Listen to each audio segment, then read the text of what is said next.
When a client asks me about insurance of any kind, I usually start with a question like, now, if the event that you're insuring against occurs, will you be the happiest that you could possibly be with the decision you're making today? Now, that usually elicits a bit of head scratching and a kind of, huh? Look. Well, wouldn't it be great if you could buy insurance after the accident, after the natural disaster or the sickness or the disability or the death occurs? Well, guess what? You can't. And since you can't, you've got to buy it now as if you were on the other side of the event.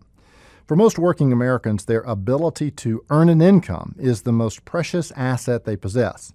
And yet most leave it uninsured or at least very underinsured. You probably couldn't sleep at night if your house was not insured against nature's catastrophes.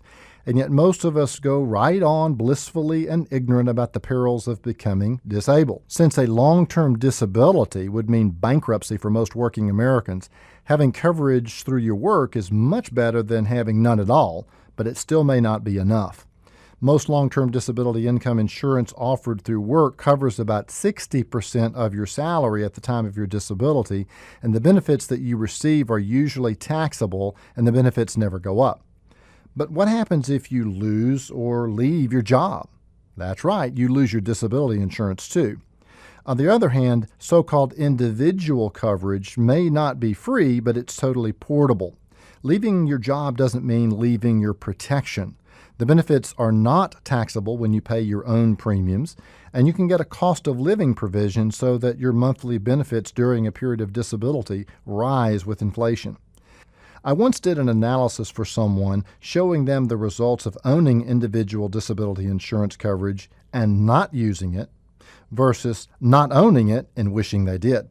The difference was well over $1 million. The cost of owning the coverage for his entire working life was less than 1% reduction in his net worth by the time of his retirement.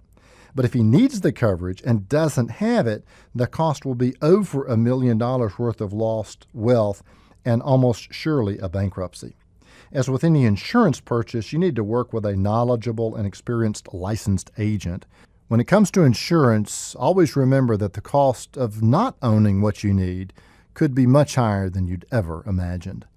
Offering you wisdom on wealth, I'm Byron Moore.